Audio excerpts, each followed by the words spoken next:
Good job. Sorry about that, guys. So I work one-on-one with individuals. I also do a lot of small group kind of coaching, and that is actually where this presentation that you're about to have stems from, is a group thing. So hopefully it will transpose onto the screen as nicely as it does one-to-one person. You know, we're talking about transitions today, and there's so many different ways to look at transitions. And because I'm a core energy coach, I resonate more with figuring out the things that we do get to control. And sometimes transitions oftentimes actually are not things that we can control. So I also am working on a machine that sometimes freezes. So if it does, then we're just going to kind of ebb and flow. Right now, it's looking like it's having a freezing moment. So Marinella had mentioned at the beginning that we will definitely be taking questions. Unlike a normal webinar, I do prefer to have questions as we go through it. This really is going to freeze on me. Sheila, while that's you know, that when that recovers, do you mind speaking how you came up with your name, the elephant? Oh, there you Elephant go. Motif? Yeah, no, I'll take 2 seconds about that. One of my favorite sayings, it's such an interesting question. Thanks for asking that. One of my favorite sayings is, how do you eat an elephant? How do you get through big stuff? And the answer is never with one big gulp. We never get to flick the switch and all of a sudden life is different. It really is about all the small, little tiny shifts or things that we do from the beginning to the end. And so I wanted my company to reflect what my clients are going through. There's a lot of coaches out there that will name their coaching company after who they are, and it's really not about me. When we're in session, it is 1000% about you. And so that's one of the differences between coaching and a therapist. Is a therapist is very well versed in a certain area and has lots of skill that they're kind of passing on, whereas a coach is listening to you be the lead in your life, because there's absolutely nothing that I can say to you about you and your life that you don't already know. Maybe you just aren't aware that you know it. And so I hold a lot of space for my clients. So the elephant motif was named after my clients and all the little bites that they need to make to eat their individual elephants. So cute little sidebar. So this morning for the next hour, we are going to spend some time together. There's a ton of information coming towards you. I tried to scale it down because I know it can be a little overwhelming, but the reality is that it's all kind of important. So my suggestion to you is have a pen and paper handy.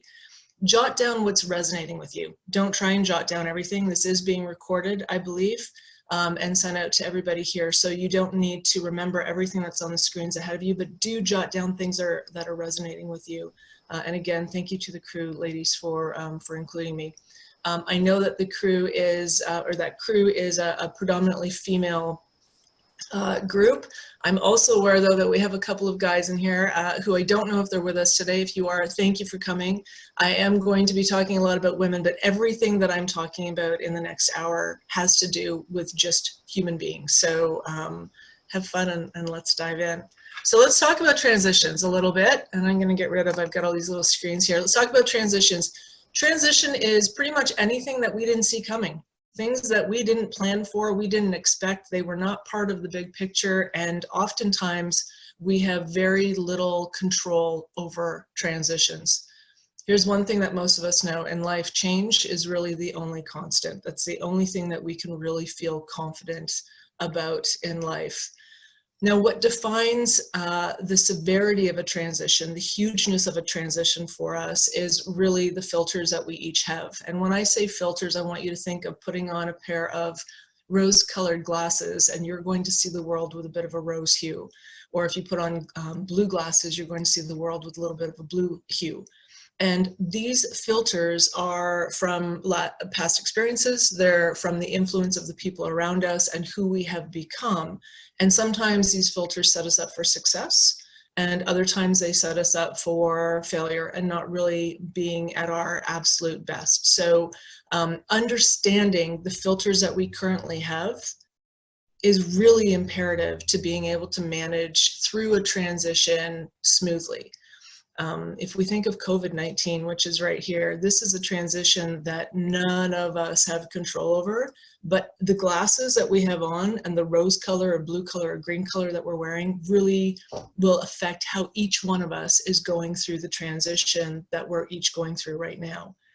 You know, there's emotions that are happening across the board with transitions, no matter if it's a career change, if it's a divorce, something maybe even as simple as menopause, which I appreciate is not simple. I know from personal experience, so it's okay. But there's two emotions that are constantly happening when we're going through emotions, and those two are fear and anger. And I don't want to bypass the importance of these two emotions. Fear and anger are almost with all of the transitions that we go through, what we are feeling. And that fear is oftentimes fear of the unknown, fear of the future, fear of the change, fear of the uncertainty that the transition is bringing about our lives. Sometimes that emotion is also anger. It might be anger at the job that you've lost, or it might be a divorce that you're going through, or something of that nature. And so it's really important to hone in and to have an understanding of what emotions are going on within us. I'm going to spend a lot more time talking about this, but I just want to kind of get your brains thinking about the emotions. A lot of what I do in my day is about creating awareness. Because we don't know what's going on, we can't address it, we can't figure out if it's working for us, therefore serving us, and we just kind of end up being little hamsters on the hamster wheel, going around doing the same thing, and in essence, getting the same results. Secondary emotions that go with transitions are things like loss and feeling overwhelmed. So when I'm speaking of loss, I'm thinking of sometimes loss of a job, loss of financial security. It could be loss of a relationship, loss of a person. And this is something that's really difficult to navigate. I want to pause and say that when we have gone through, say, something like a death, there's other things that have to happen. There's like the 7 stages of grief that we need to kind of work through. So transitions do have stages to them, as each of us know, but really, you know, what our outlook is and how we approach these transitions is really imperative to the smoothness of the transition, if you will. So here's something that happens when our fear increases. It doesn't matter why our fear is increasing. It can be on any topic at any time. Your ability to trust decreases. These two things are just interconnected all the time. So when I say trust, I'm talking about things like trust in people around you to be the support for you, or trust in the process, or even sometimes, oftentimes, trust in ourselves. Am I really smart enough to be able to deal with this? Am I really, strong enough to get through this transition? We have a lot of doubt. And self-speak is a huge one, especially, I'm going to argue, for women. I know it certainly is in my world. So let's talk about our belief system. So when we're going through a transition, again, any transition, it is far more comfortable for us to look externally and blame things externally for these things happening. We like to, for my little picture here, the plant on the upper half of the soil, the one we can see, we want to kind of find some way of rationalizing or blaming or putting the energy elsewhere. You know, I loved when we were doing opening statements and Terry said something about energy and how it just, kind of what our company's doing and how the leaders are interacting and the energy that she gets from that. And in order for all of us to have that good energy, that anabolic energy in a situation of transition, we need to find somewhere to blame. But really what I would like to kind of suggest to everybody here is maybe it's not about the transition and blaming the transition. Maybe it's our reaction to that transition, which of course are the roots underneath the soil. We don't get to pick transition sometimes, oftentimes. Again, let's go back to COVID. We didn't get to pick that. But we do get to select and choose and have the power to select and choose the response to COVID and how it affects our lives. We do get to have that power. And so what if I actually suggested that it's not ever about transitions, but it's really about how we're reacting to those transitions? And if I could show you some ways to maybe bring back the power, I'm all about empowering people. I do it with my clients. I do it, you know, in my circle of friends. I try to do it within myself, although that's sometimes a little bit more challenging, to be quite honest. But bringing back the power so that you have the control over what is happening in your life is essential to being able to get somewhere positive. So I wonder what story you've been telling yourselves about some of the transitions that you've been going through. Are we trying to find blame outside, or are we taking the time to look internally at ourselves on what's really kind of going on for us? Our ability to navigate transition smoothly really falls into one of two camps. One is our performance orientation, and the other is mastery orientation. And understanding which one you fall into is really going to be empowering on if it's working for you. So performance is where I see a lot of people living. And quite frankly, it's my go-to place. It's kind of where I go first because old habits, right? And so this is, oh my gosh, I just need to get through this. I just need to get out to the other side. I'm very focused on the outcome of the transition. I'm focused on winning and looking good at the end of it. Quite frankly, this is where things like judgment happens, mistakes happen, and comparisons happen. And none of these things feel good. In fact, all of these things bring stress into our world, and stress is part of, there's two kinds of energy in the world. One is catabolic and one is anabolic. Anabolic is, of course, the energy that makes us feel good. Catabolic is the energy that brings about stress. And our body is producing cortisols and different hormones to deal with stress, and it doesn't feel good. That's where we're at right here, guys. So look at my ladies riding that roller coaster. You know, the one on the left is not loving things. She just is not really loving things here at all. The one on the right is debatable, but this really is just let this ride be over type thinking. Now, I don't know if anyone's asked questions, but Marinella, I'm going to put you on the spot if I can. And just ask you, do you resonate with this performance way of reacting to transitions? Absolutely. Actually, as you were talking about, you know, looking at how it's exactly, I just need to get through this. Dealing with COVID-19, it was something I wasn't in control of, but being let go of my company, it's something that there's so many emotions that I went through. I had to, just being the kind of person that I am, I had to look at what am I feeling. It's okay to feel angry. It's okay to do that. But then I started analyzing what got me here. So I'm Right. like all ears right now. You got my attention. Good. Well, thank you for saying that. That's you know, it's hard doing these webinars online because I love seeing people's faces and heads nodding and that kind of thing. So so don't be afraid to weigh in. But I think a performance-based way of responding to transitions is, you know, I think it's where most people are kind of gravitating to. I know there's absolutely been times that I've sat there and said, just let this be over. Just let it be done. The challenge with that, though, is there's always going to be another transition. Maybe not at the same magnitude, maybe not for a period of time, but there's always going to be a transition. We don't get notices when transitions are coming, most times. We're always shocked, even sometimes when we do get notices that a transition is kind of in the horizon because we've convinced ourselves that it's not going to happen, or we've had some kind of managing technique to get through the tough times. But getting through transition from a performance base isn't giving us the tools to take back power. So let's talk about power, because I love power. Mastery. Mastery is our other orientation. So again, you can respond to transition through performance or through mastery. Those are your two choices. And mastery really is figuring out what you can learn from the experience of the transition. It feels a lot better to approach life through a mastery spot. Remember, we were talking about different energies. This is really where anabolic energy lives. So that energy that makes us feel better. It is the type of energy, think about running into a friend or hearing from somebody you haven't, and you feel really excited and empowered. And I have to go back to Terry again. Poor Terry's gonna think I'm bugging her today, but you know, she was just talking so passionately about what's been going on with her organization over the last few months, and with such pride and conviction. It was so anabolic that kind of made me feel even more anabolic. So the mastery stage is really one of being anabolic. It is about the journey more than it is the destination.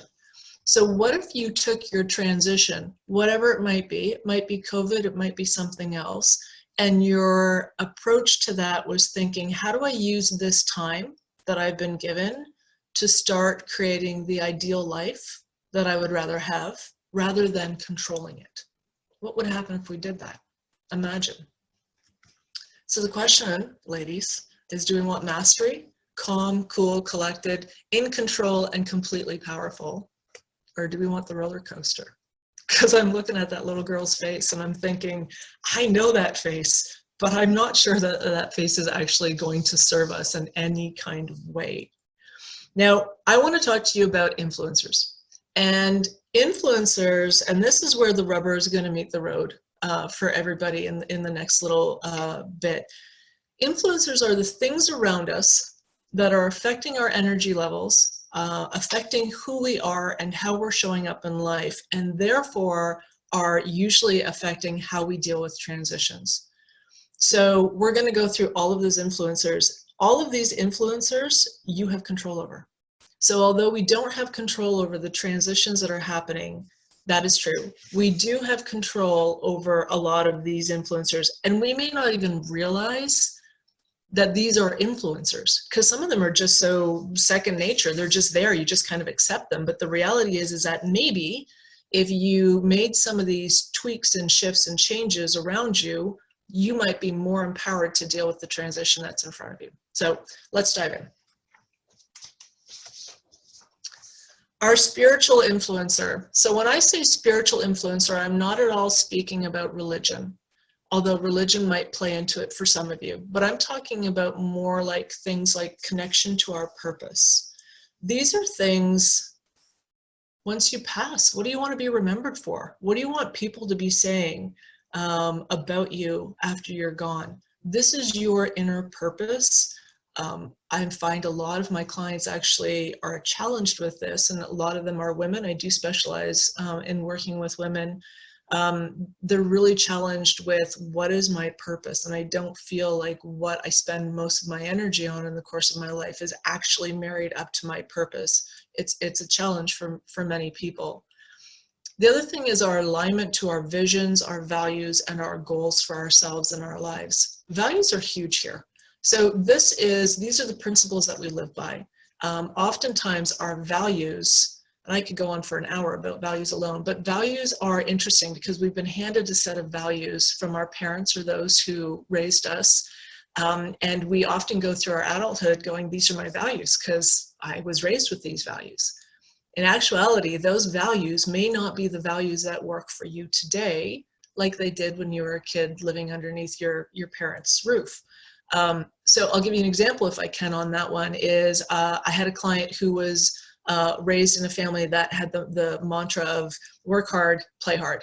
And if you work hard, you will get what you want. And that sounded really great, except that when she then left and turned into, an adult, whenever there were failures, it was because she thought she hadn't worked hard enough for those wins. That can really mess with your spiritual alignment. And so really being clear on what your values are as an individual today in your life will help you feel more empowered in what you're doing. The fulfillment of desires. What motivates you? Really, what is your motivator? Is it money? Is it power? Is it love? Is it fame? Really having a clear understanding on why you get out of bed every day and do the things that you do, the way that you do them, is really important. All of this, you guys, is about building awareness. If you can figure out how you tick, then you can make sure that you are giving yourself the best platform to work from when going through hard times like transitions. Our ability to create life balance. Now, when people hear this, they go, oh yeah, that work-life balance thing. And I guess in some respects, there's absolutely, that is part of this. But really, when I say create a life balance, it is more when you're at work, you are focused on work. And when you are at home, you're focused at home. Whatever's in front of you is your ability to focus on what's going on in front of you. This is, and I can almost hear the groans through the webinar here, this is almost impossible for women to do. And the reason for that is not because we don't want to do that, but because there are so many things that are pulling our attention in different directions. So we learn to do things like multitask. Best multitasker in the world, I feel. But the reality is I'm not present in the moment if I'm busy multitasking. Nothing is actually getting 100% of my time in that moment. And so that's something that if you can learn to throw yourself into the task at hand 100%, and then when you're done, move on to the next task, you will find that you are more aligned with your purpose, with your values, and with what's actually motivating you to get up in the morning. Anticipation. Yeah. Anticipation is a really huge one. Yeah, of course. Yeah. Sorry, just wanted to touch on that ability to create life balance. Does that, especially for women, does that go hand in hand with feeling guilty all the time? Like if I'm not home and I'm working, I'm thinking of home, and if I'm home and I'm not working, I'm thinking of not getting my work done? Yeah. Oh my God. Yeah, it is. There's a number of things that contribute to that feeling guilty thing, but absolutely it's because we've set such crazy expectations for ourselves and so much pressure is put on us to be amazing at everything, but we have so many things on our plate that we then start doing some beating up, right? We beat ourselves up. So when we get to the emotional influencer, I want everyone to really super pay attention there, because that is such a big one for us. It really is, and it's all about the self-speak. And so it is the story that we tell ourselves, and I'm jumping ahead so you'll hear me repeat, but it is a story that we're telling ourselves that contribute to that emotion of guilt, just as an example. So yeah, emotional influencer, ladies, is where we want to really kind of get that pen and paper rocking and rolling. Getting back to anticipation, don't underestimate the value that anticipating and looking forward to something does. Looking forward to going and finally, sitting down and having that glass of wine with your girlfriends, or getting that hug, or going to see your family, or whatever it is, having something to look forward to. So right now, we can't really have certain things to look forward to. What is it that you can do in your day to day to create something that you can look forward to? I look forward to every Saturday. It's order pizza day in our house right now. And who would have thought that that would be super exciting? But for me right now, that's what I look forward to. It's a day I don't have to cook when there's 6 other days to cook. So find your little somethings to look forward to, even if they seem small and insignificant. Sometimes it's the small things that really make a difference, both in a positive and a not so positive way. The spiritual influencer, when you look at that, I want you to think of this as being the partnership between what you do, how you do it, and who you are. I'm going to say that again. Spiritual influencer is a partnership between what you do, how you do it, and who you are. And when this is misaligned, then it's very, very tough to feel good about our abilities to manage transitions or anything else. So as we're working through this, I want you to think about things like, what are my values? Have you sat down as adult women and really sat down and picked your top 3 values? I would suggest that maybe give it a go. See what your values actually are. Once I did that, it was amazing when I started going, oh, that's why this upsets me so much. It goes against one of my values. Something to think about. Do I have any questions at this point on spiritual influencer?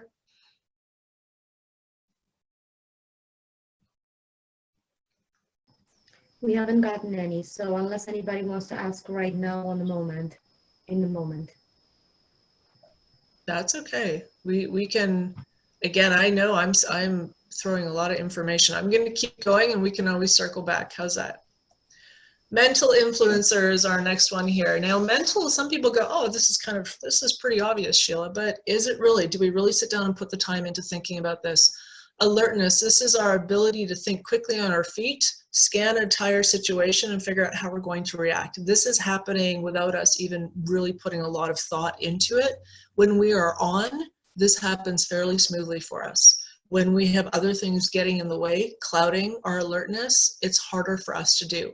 When you can't see what's going on, it is hard to know what options are available to you. Concentration and focus. So concentration is the act of actually paying attention to something for a period of time. Focus is what you're paying attention to. So there is a difference here, but these two things are very much connected. I don't know if anybody here knows Gabby Bernstein. She's one of my favorite authors, and Gabby is constantly saying, what you focus on is what you're going to manifest. And so really think about what it is that you are focusing on in the course of your day. And I'll use this as an example. If you're spending your time going, I don't want to get sick from COVID, just as an example that we can all maybe relate to, the universe doesn't know about the don't want tos. It just hears sick from the virus, like sick from COVID. So instead, put more positivity on that spin. So it might be a case of, I want to stay healthy. The universe can't confuse that. There's no confusion with that. Your focus is on being healthy rather than not getting sick. Acute awareness. Acute awareness is, it's kind of interesting. It's our awareness, but built in with our past experiences. So think of when you're driving and you see a car who's in front of you, who kind of is about to do a lane change. We all know the signs of somebody about to do the lane change, but before they put on their blinker to say, hey, I'm going to do a lane change, there's almost like a little ebb and flow over into your lane. That is your acute awareness kicking in. It is all the information that you've gathered by being a driver with the awareness that there's a car there that seems to be doing something different. So, I mean, really just fantastic. Our ability to access our creativity and our intuition. This, I can't put enough stars beside this one for us. It is intuition, as we all know, is that sixth sense, that gut feeling, that insight, that flash of something, and you don't really know where it comes from, and we generally dismiss it. And it's something that is some part of our body has noticed something around us mentally that the rest of us haven't figured out. I would strongly suggest that if we could spend a bit more time honing our intuition, both male and female, it's not just a female thing, and really paying attention to it. What is this trying to tell me right now? What is happening in this situation for me? Why did that thought just cross my mind? If you can start doing that, then your awareness of what's going on with you on a mental basis is going to be peaked. Our creativity, learning to think outside of the box. It's one of another favorite saying of mine. Thinking outside of the box allows us to see things differently.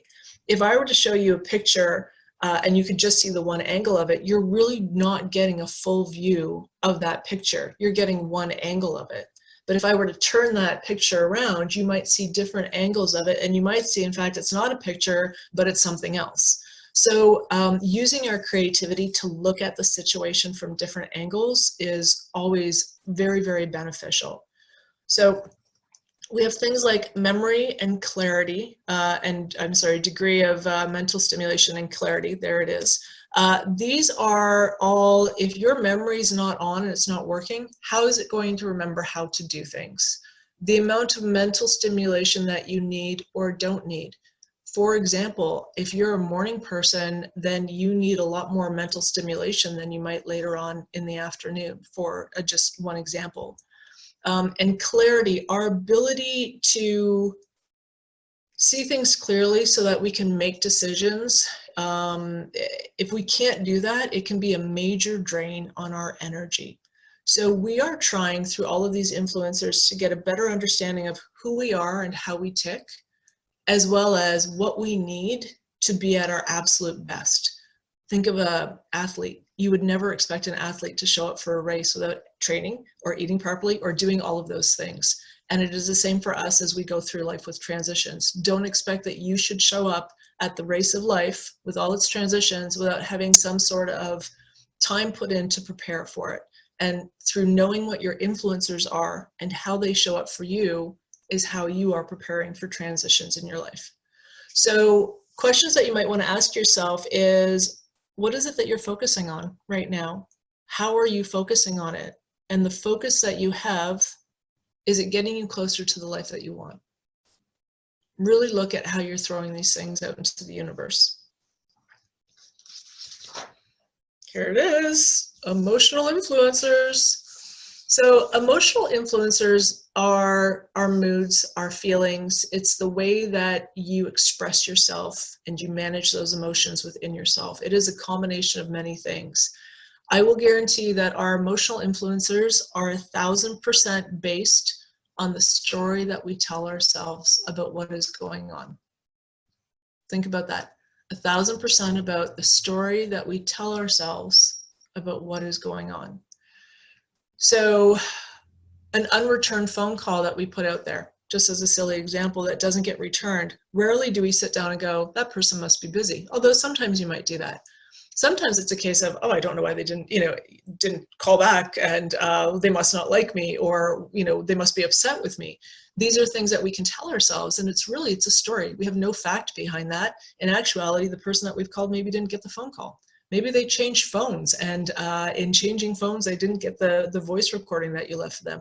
There's lots of explanations, but we go to a story that we tell ourselves, and it becomes our reality.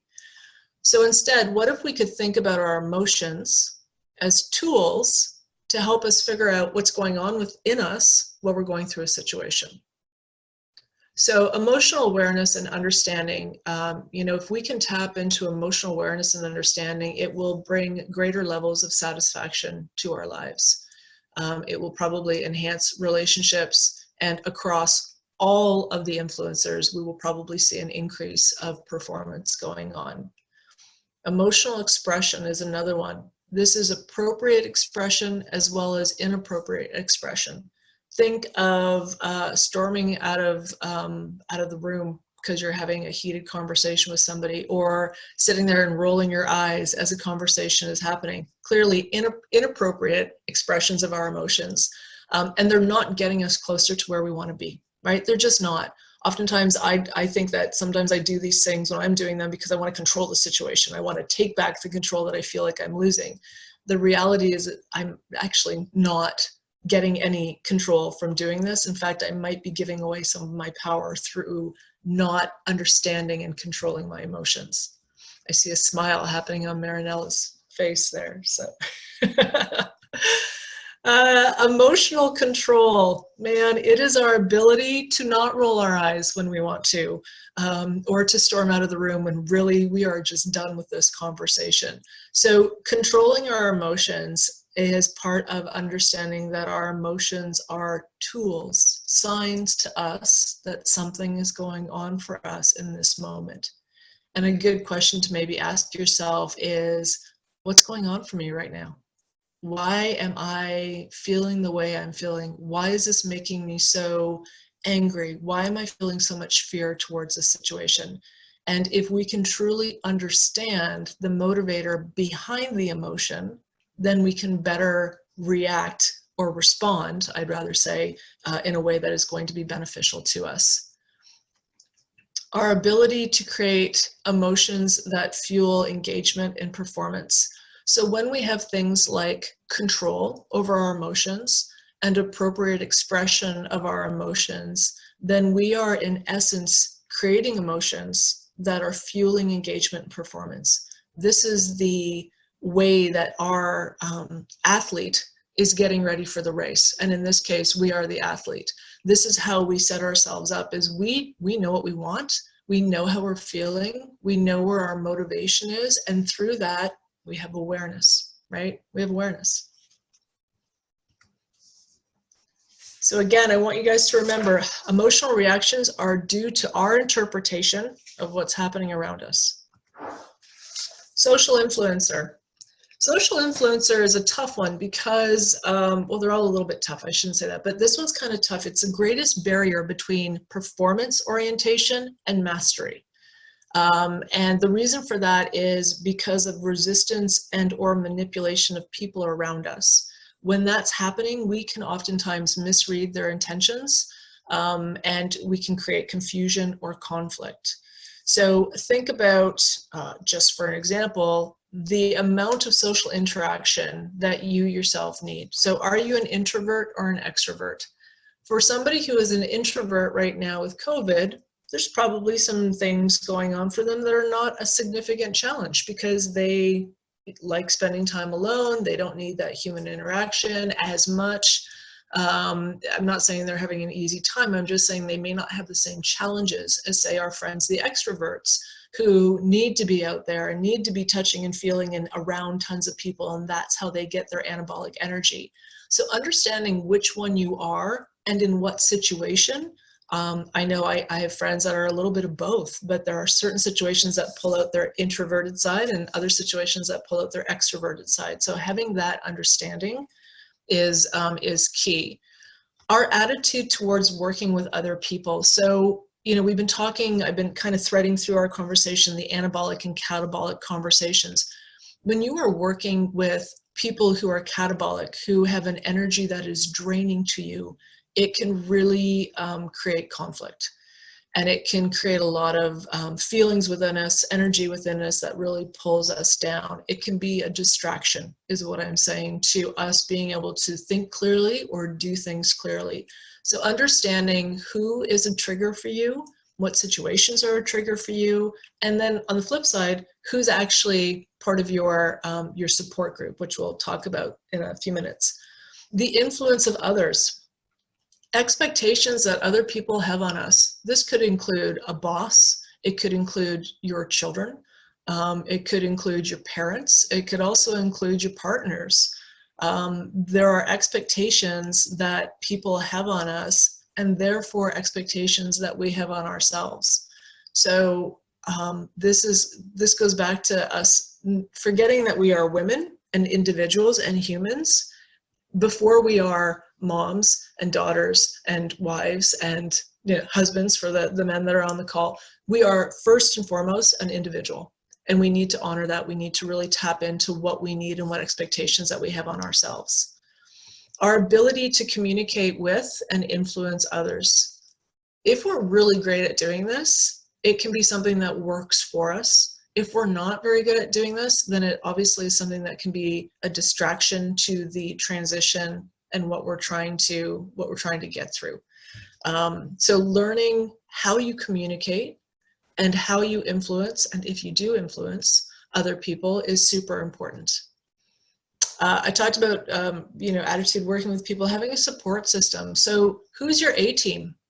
At the Elephant Motif, we like to call it the Elephant Tribe. In fact, I created a Facebook page to honor our tribes. It's actually called the Elephant Tribe, and it is where we honor our tribes. And so having a support system, your personal tribe that you know you can go to for anything, is really, really important. It sets us up, it empowers us. And then I'm going to also suggest reach out to these people. Don't just have your tribe, reach out to them, put in that phone call, send that text message and just say, hey, I'm here. Hey, I'm struggling. Hey, you've got a few minutes for a conversation. It is amazing how in doing so, it will make us feel better. And probably the person we've reached out to when we hang up that phone, when we get off that text message. Do not underestimate the value of reaching out to somebody and say, hey, I'm thinking about you. It's amazing the feedback that you're going to get by doing that. It's also amazing how you feel when you're done doing that. Here's the last one, and I got to tell you, this is a big one for me as a coach, having someone to be accountable to. Pretty simple. Sounds really simple. It is amazing how many people stop when I say, how are you going to be accountable to this goal you've just set out? And they're like, well, I'm just going to do it. Except that if most of us were just going to do it, it would be done, right? So having somebody that you can be accountable to, and it might just be, it might be setting an alarm with Alexa and saying, Alexa, remind me in 2 days that I'm going to have this thing done. And it could be saying to your partner or your friend, hey, I'm going to have this thing done that I've committed to myself by Friday. Can you just send me a note on Friday and ask me how it went so I know I need to be accountable? It's amazing how doing that can set you up for following through on things.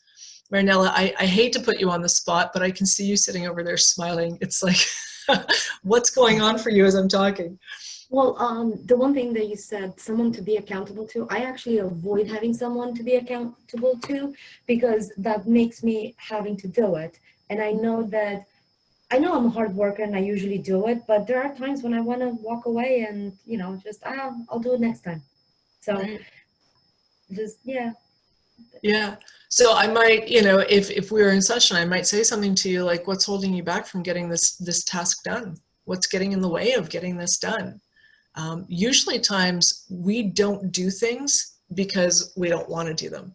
It's because something's not sitting right with us. And it might be it goes against a value. It might be what I like to call my gremlins. Our gremlins, all of us have them. They look a little different, but their message is pretty much unanimous across all, which is you're not good enough. You're not smart enough, you're not pretty enough, you're not tall enough, you're not short enough, you're not whatever enough. And there's the stories that we tell ourselves that we are lacking in some way. I had a client, a sidebar, who wanted to do a blog, and months and months and months, and she could not. She set deadlines, she was accountable, the whole thing, would not do this. And finally I said to her, what's getting in the way of actually doing this? And she goes, oh, I just don't have time. I said, no, you do have time. You know, let's be accountable here. You do have time. What's really getting in the way?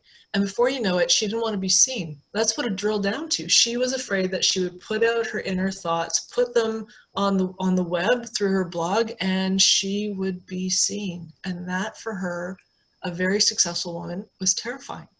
So when you're not reaching your goals and you're not wanting to be accountable, I would ask you to think about what's standing in the way of you actually reaching this goal. Just a little sidebar, put you on the spot there. The accountability, though, is a big piece. It's actually a lot of clients come to me because they do want to be accountable. They're tired of kind of going around in this circular spin and not making changes that are feeling better for them. And that's what most of us want, is just to feel better about our days and how we're kind of conducting ourselves. Environmental influencers. Some of these are going to be super obvious and you're going to go, yeah, that kind of makes sense. But when was the last time you sat down and thought of some of these? And so things like the conditions that we are in right now. So what I mean by that are things like weather, the climate of the room that you're in, the lighting, the noise, time of day. Do you know when you work your best and are the most focused? Do you know how hot or cold your space needs to be kind of that optimal environment for you? These are all things that we just kind of go, I'm going to take for granted or not put a lot of thought into, but they can really set the stage for success to be built on. Imagine trying to focus or have a conversation or get through a conversation, say with a lawyer as you're going through a divorce, when you're freezing. It's hard to focus on what's being said, your brain's not working, and you're distracted.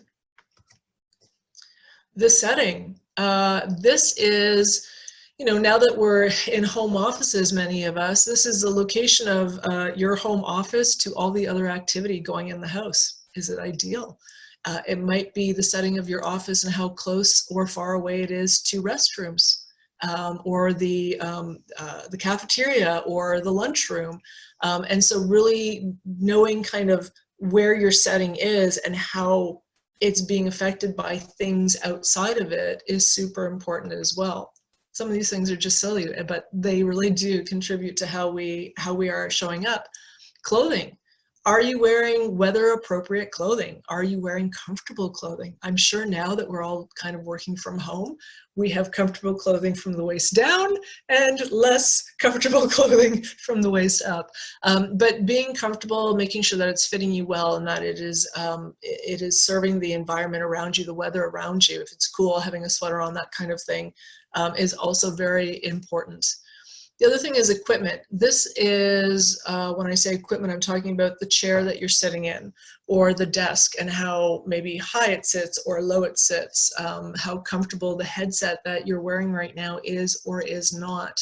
I did a webinar a couple of weeks ago and I had to use my son's gaming headset, which is, it's a sight in and of itself. And it has the big mic that comes and I look like I was going to space. And it was the most uncomfortable headset. And as the webinar went on, my focus on what I was saying was really diminishing what was actually going on. So things like that, super important. Availability and use of technology. So this is, do I have the right equipment in front of me to be working on? Is my computer working? Is it freezing? Is it not freezing on me while I'm in the middle of a webinar? So all of these things will contribute to how we are showing up. And we do have control over these things, you guys. These are things, many of these things that we do have control over. If we can set ourselves up for success through some of these influencers, then the outcome for us is always better. So things that I would want you to think of when you're looking at your environmental influencers is, what kind of conditions or setting do you need to be in for optimal? And if where you're at is not optimal and you can't change, for example, the space of your office, is there something that you can do? If there's no door on that office, can you put a door on it? If it's dark and not very pleasant, can you paint it? What things can you do to make this space work for you in a better way? Marianella, can you tell me, were there any questions that came through? Not a question, but Angela did share with everybody that she cannot work in PJs, which I also cannot work in PJs, and not that I work now, but it's No just way. interesting, right? No way, yeah. Yeah, if I'm in my PJs, I can't get anything done. So I get up, I do my thing in the morning, I get showered, I get changed. I might be in yoga pants, but I'm definitely not in pajamas. Good for you. Good for you. And so, Angela, I want to put you on the spot if I can. I mentioned Echo. When did you and how did you get out? I'm sorry, repeat that again? How did you feel? That out? Well, I've had opportunities in the past where I've worked from a home office, and I just feel unproductive. Like to work, everybody's like, oh, I'm at home, I'm working in my PJs. I'm like, no way. It's sort of like, that's my sleep. That's what I wear when I sleep. Now I'm working, and so I'm going to wear something, I'm going to put clothes on, I'm going to put on a bra and stuff like that. And, and otherwise I just feel unproductive. Thank you for sharing. It's a great example, Angela, for sharing where environment and how we present and how we right down to the clothing can really influence how we're showing up. Was there another question, Marianella? No, there was there was like a lot of what's that word where we could hear you twice, so it wasn't not good. Echo, yeah. But just to add to what Angela said, I make a point to get up every morning, and I want to say 95% of the times I succeed, where like I still put a little makeup on, I still do my hair, and I still because otherwise I'll go crazy, and I refuse to like fall into that negative feel about myself. So even though I don't work much and I do stuff for crew only, I try to make that, and it goes back to what you're saying, understanding how you function, what gets you going. Yeah. And you do work, my dear. You work very hard. You have lots of things on the go, especially with a 3 and a 5-year-old. So let's just the story we tell ourselves. So we're going to touch actually on that whole beauty regime under the next influencer, which is our physical influencer. And our physical influencer, I mean, everyone's going to go, yeah, I know I need to sleep and eat well. And it's super hard to do with this pandemic because chocolate is tasting really awesome right now. And it is, trust me, I know too, it is really tasting better.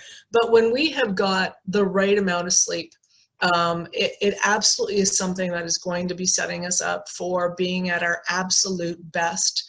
And the thing about sleep is it not only affects us from a physical perspective, but it also affects, it's a mental influencer as well, right? It also affects how our brain is working, how acute, how aware, how quickly can we kind of assess a situation and react. Sleep is a key one. Sleep is also super tough because when we're going through high stressful moments, like a major transition, it can be really hard to get the right balance of sleep. So that might be we're having trouble sleeping, or it might be we don't want to deal with reality and we're sleeping too much. So understanding what is the right balance for you is really, really key while you're going through your transitions. Your health, and when I say health, I'm talking about your overall health, and this really affects your overall ability to function well. Things that are behind that is nutrition, and under nutrition I'm going to include hydration. So being able to make sure that we are feeding our body the right food that is going to set us up for the best kind of physical approach to our day that we possibly can. I'm going to urge everybody to be really aware, especially with food and things we put into our mouths. Be aware of the people, the places, or even the situations that maybe encourage you to make poor eating habits. Having that awareness is really going to set you up to go, so-and-so is a trigger for me. I start eating more because I don't feel good around them and they have a lot of catabolic draining energy. And so I compensate for that by eating more unhealthy food. I'm making this up as I go, but it's certainly not a natural kind of thought to think through. So being aware that person X is that trigger for you, you might not want to spend very much time around person X for that very reason. So just have that awareness. Hydration, we've already talked about that. Body image. Oh my goodness. So this is exactly what we were just talking about. So body image is being well groomed, being neatly put together. And it doesn't mean that you have to, you know, do your hair and makeup every single day, but putting yourself together so that you go, sleep is done, lazing around is done, and now I'm focused and I'm working. There is a direct connection, ladies, between self-care and self-worth. Do not think those two things are not connected. Whether we wear makeup and do hair or not does not matter. Self-care and self-worth are absolutely connected. So making sure that you are presenting fantastically is going to put you in a completely different headspace. I love sharing examples because I don't want to stand here and make it sound like I've got this all figured out every day of the week. I don't. I'm human too. And for the longest time when the COVID thing kind of hit the middle realm, I'm on day 53, not that I'm counting, of being locked in to my house. But about halfway through, I was talking to somebody and I was just grumpy and sad and just not myself. And it was a video chat and she made the observation that I hadn't showered, my hair was up in a ponytail, I had no makeup on, and that wasn't the first time that she had seen me looking like that since we had been under lockdown. And she said, every day of your life, you've gotten up and you've gotten showered and dressed and you've gone to a corporate job and you've done this and you have really, you present yourself in a certain way and you work your best when you are in that certain way. And I went, oh, that seems really obvious to me. And sure enough, I thought, well, let's just try it. And I put a little bit of makeup on and, you know, put my hair maybe back or whatever it was that I did. And I felt a lot better and I was way more productive. And then that fuels another better feeling day and a little bit more productivity. So figure out what works for you. It's easy to do and it's absolutely within your control. The other thing is breathing. Breathing. When we are stressed or not focused or not in the moment and present in the moment, our breathing is fast, it is quick, it is just not controlled. So I want everybody to take some time, especially in those high stress, high transition moments, to slow down your breathing. I want your breath to be bigger. I want it to be slower. And I want there to be a more regular pace between your breathing. Even if it's a case of breathing in, holding it, and letting it go, do that 3 times in the moment of a high stress situation. And I will guarantee you that you will feel different when you're done doing that breathing exercise than when you've started it. I can't see the comments that are coming in, but I can just see the lights blinking up there. So is there anything that we want to, this whole page has just brought out the commentary or something. I do want to, Sheila, I did want to mention the time. I don't know if everybody else can stay extra because we did set it up for 10:30 to 11:30 and it's a few minutes past. And how much longer do you have? I don't have long at all, actually. I'll talk, Okay. I'll talk quickly. Is everybody okay for the next 10-15 minutes? I actually have to get off. I'm sorry. Hi, Terry. Thank you, Terry. All right. It was really great. Thank you. Thank you, Terry. Appreciate it. Maybe you can finish watching the recording. By the way, I did start a recording slightly as you were doing your introduction. So, you know, hopefully we can crop it in a nice way. But what in the comments, basically, what I'm seeing is that there's no really particular questions. It's just conversations. to back up what you're saying, so we can move on. Okay, awesome. I'll pick up my pace here, and I know it's probably going to shake some people up, but everybody's welcome to kind of reach out to me if they want some more information on something. Injuries and illness obviously are physical influencers to what we're doing. So here's what I want to say to you guys. There's 5 choices that each of us have during a transition. Doesn't matter the transition, doesn't matter who you are. 1, remain a victim to the situation, whatever that situation is. 2, accept the situation. 3, you can change the situation, which sometimes you just can't. Think of COVID. You can change your perspective to the situation, or you can leave the situation. And here's the reality. Very few of these are viable options except for one. And that is this one. Change your perspective to the situation. If you can do that by increasing your control over it, by the influencers that we've just gone through, then you're going to see available opportunities in front of you that perhaps you didn't see when you were busy being the victim or rebelling against whatever transition it is. So I like to, and these are, I'm going to go through quickly here. There's 2 screens I want to go through, and it's goal setting. And the importance of goal setting during a transition is it gives you little wins, and wins feel good. It is rarely about the big stuff in life that really shakes us up. It is all the little things, sometimes added together, that really shake us up in a positive or a not so positive way. So the first one I'm going to teach you, it's a super easy one, and it's super easy to create that anabolic, positive, feeling good energy. And it is called ABC goal setting. And so think of a goal. And this is your A. The A is your ideal goal. So let's say, for example, that I'm presenting to a board and I want to persuade them to vote in my favor at the end of my presentation. That's my ideal goal for this presentation. Right there, bullseye. B is our backup. So it's a secondary goal. So if I can't have A, I'm going to have B. It's the next layer out. And let's say that looks like I want to speak clearly and confidently during my presentation. The last one is our safety net layer of this goal. And so if I can't get the board to vote with me and I can't speak confidently about the topic I'm speaking of, what's the next goal that I'm hoping I can get? And in this example, it's I want to learn something. I want to learn something that's going to equip me to be a much more effective speaker than I was when I started this. And so when you can sit down and you can create an ABC goal to any of your situations, it makes you feel better about the situation. So that's one. I feel bad because I'm going through this really quickly. Our last one is aim smart. And so this has got a bit more steps to it, but find your master goal. Let's say your master goal is after you're divorced, you want to start dating again. And you feel not so great about yourself. So that's definitely going to be a goal. Aim, we got to figure out how do you do that.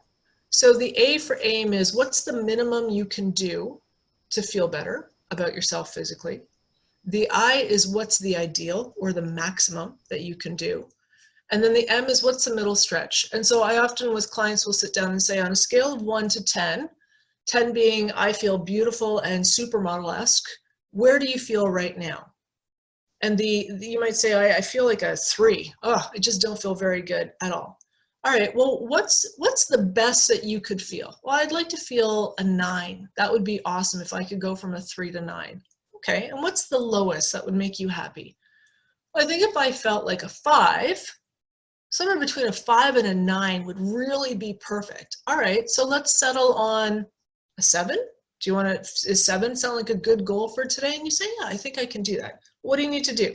I need to work out at the gym. Okay, well, do you belong to a gym? No. So what's the very first step that we're going to do? So now our new goal, our aim goal, is I'm going to work out at the gym. Because I know I need to do that to move myself from a 3 up to my 7, which is my goal. So now I have to work out at a gym. Well, specifically, how do you do that? You can't just flick that switch and all of a sudden be at a gym, right? If it were that easy, you'd be doing it. So what do we want to do? We want to find a specific goal, and now we're in the smart side of things. A specific goal. So I need to find a gym. That is my goal. I need to find a gym, and how I'm going to do that is I want to go to 4 different gyms and find out what their pricing and membership options are. So that's my goal, is find out 4 gyms and what their pricing is. It's specific. Is it measurable? Will you know when you've met it? Yeah, I'll have a list of 4 gyms on a piece of paper that tell me their pricing. So yes, it's measurable. I'll either have it done or I won't have it done. Is it achievable? Is it something in your power that you can do? Yep, I've got a phone, I've got a car, I can go drive around to those gyms that I understand are not open right now, but I can drive around to those gyms and I can get pricing and figure out some information. So yes, it is achievable. Is it reasonable? Is it going to get you closer to your master goal? Remember, our master goal is I'm going to date after my divorce, but I don't feel very good about myself. So now I need a goal that's a little bit more attainable. Is it reasonable? Yes, it is absolutely reasonable. And is it time oriented? What is the time that you're going to do this? If you're really busy and you've got a lot of things going on in the next few days, you don't want to make your deadline for having this accomplished, you know, at the end of this week. You want to say, well, I'm really busy right now, so I'm going to need more time to get this done. Maybe I'll have it done by next Friday. And then ask about accountability. Who are you going to be accountable to? How are you going to be accountable? Do you need to have somebody to be accountable to? I whipped through that really quick, and I'm super sorry about that, guys. Here's the last thing I want to say, success formula. All these things that you are learning about yourself, and you will notice spiritual, mental, emotional, physical, social, and environmental are the keys to our success formula. They are also the exact same influencers that we just went through. Write down as you're learning things about yourself in a special journal or a piece of paper or wherever you want, your phone. Write down the things that you're learning about yourself. It should be a running list of things that you need that work for you and things that you don't need that are not working for you. By creating this awareness, you will start creating the roadmap that you need to follow to live your absolute most powerful, authentic life. And when you're doing that, you will very much be ready for things like transitions. And I want to end with this screen. I love this screen. I love this saying. On particularly rough days, I like to remind myself that my track record for getting through bad days or transitions so far is 100%. And that's pretty good. So ladies, I'm sorry I went over. I am Sheila Weir, for those of you that missed that at the beginning. I'm the owner of the Elephant Motif. I welcome questions, comments. I'll stay online for a few extra minutes after we end, just in case anybody has a comment they want to make. I strongly suggest that as you're going through the next few days and something hits you, because I guarantee it will when you go kind of out of this space and back into your life, if you have a question, reach out to me, ask me that question. I'm happy to answer it for you. My number is there, my email is there. There's no question that is off limits, really. Sheila, will you be able to share with us this the slides that you presented? Some people don't, some people do. Yeah, typically I don't.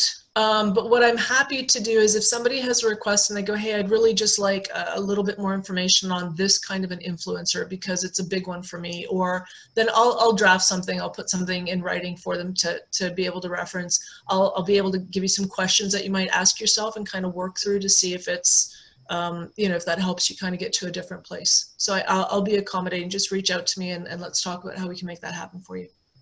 Thank you. Yeah, you're welcome. Does anybody have any questions now?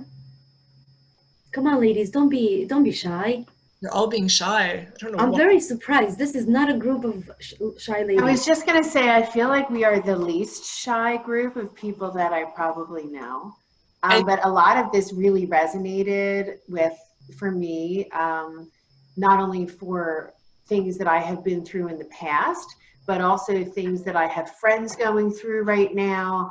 And I really feel like a lot of this, it just takes it all and it organizes it so nicely, you know, in a flow, that it's easy to kind of share with other people. So that's awesome. Thank you.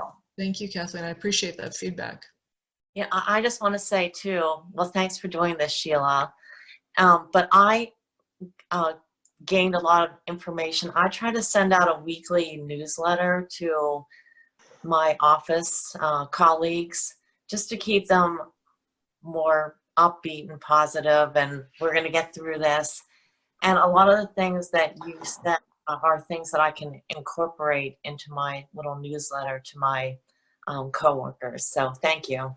You're very welcome. You're very welcome. I really like the choices during transition. One that you mentioned, which was the key one, change your perspective. because and you know, I think I'm going to talk about being unemployed every time you guys see me, because that's just my transition right now. The reality right now. COVID-19, obviously Corona is, and due to that is why I'm unemployed. But I noticed that, you know, going through all the emotions, one thing that helped me a lot was changing my perspective and looking at it from, you know, a positive versus being angry and finding all the negatives, why and how this happened. But anyway, I like that. And I think it's something that I would want to share with others, as well as you mentioned, instead of saying I don't want to get sick, which I heard so many people saying I don't want to get sick, like just change the way you're saying it, right? Vocalizing, saying I want to stay healthy. It's the same, but it's just staying positive instead of putting out the negative. And it feels different too, right? When you say it, even just for this example, it feels different when you say, oh, I don't want to get sick. Whew, my heart just kind of dropped while I said that, versus I want to stay healthy. It feels different. And so the focus is different. And what we focus on, ladies, very much so is what we manifest. It really is.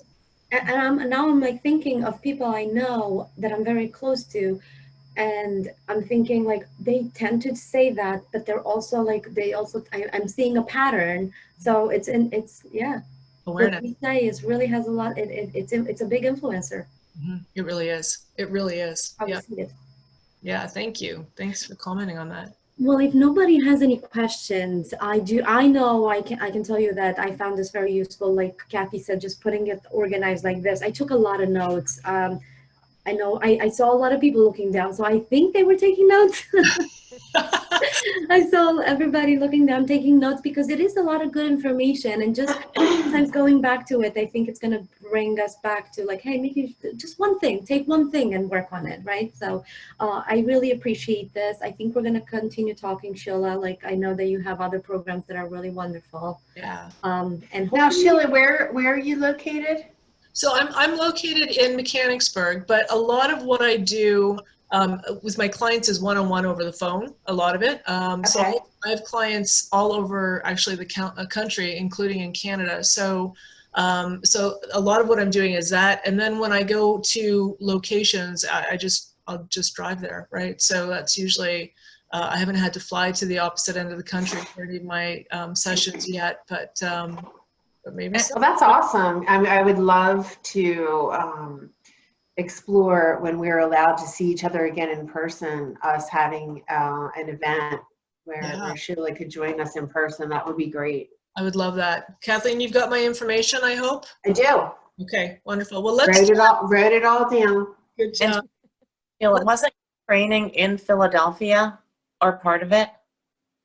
I'm sorry, Linda, repeat the beginning of that. Wasn't your training, didn't it take place in Philadelphia? Yeah, technically it was actually in Jersey. It was just Mount Laurel is where it was. Did I hit a home run there? Yeah. So it was at the Mount. I'm sitting right now. Yeah. So yeah, I've also in my sales job I covered 8 states. So the concept of getting in my vehicle and traveling is not one that's foreign to me or unrealistic. So wherever we're located, it really doesn't matter to me. So yeah, Kathleen, I was just going to say really quickly, let's try and have a conversation before we're allowed out of our homes, just to get things kind of flushed out and planned, so I can kind of start thinking about what your group may or may not need that I can help with. So that's great. That's great. Yeah, thank you. Awesome. Thank you so much. We'll definitely be talking, because actually Sheila and I were talking about when we come back, we got to do something in person, because this was totally. Yeah, it's maybe the next one will be how to deal with the guilt. Oh, there's so many things that we can spend time on. And a lot of what I'm preaching and teaching can apply to different emotions, right? So we can label it guilt, but you can actually take it and apply it to many different things. It all goes down to the same thing, which is the energy that we are producing within ourselves, the core energy, right? That anabolic or that catabolic. And sometimes you might choose to react from a catabolic place. You just might, right? Because it gets you what you need and what you want, and that's okay. Just know why you're gravitating to a certain energy and make sure that you don't stay there longer than you need to, right? But it's a science to try and kind of figure that out about ourselves, but it all starts with awareness. Well, on that note, thank you everybody for joining. Thank Have a you. wonderful day. Enjoy this beautiful day. Hopefully you can get out and stay safe. Sounds good. All right. Be well, Thank everyone. Thanks. Thank you. Bye, ladies.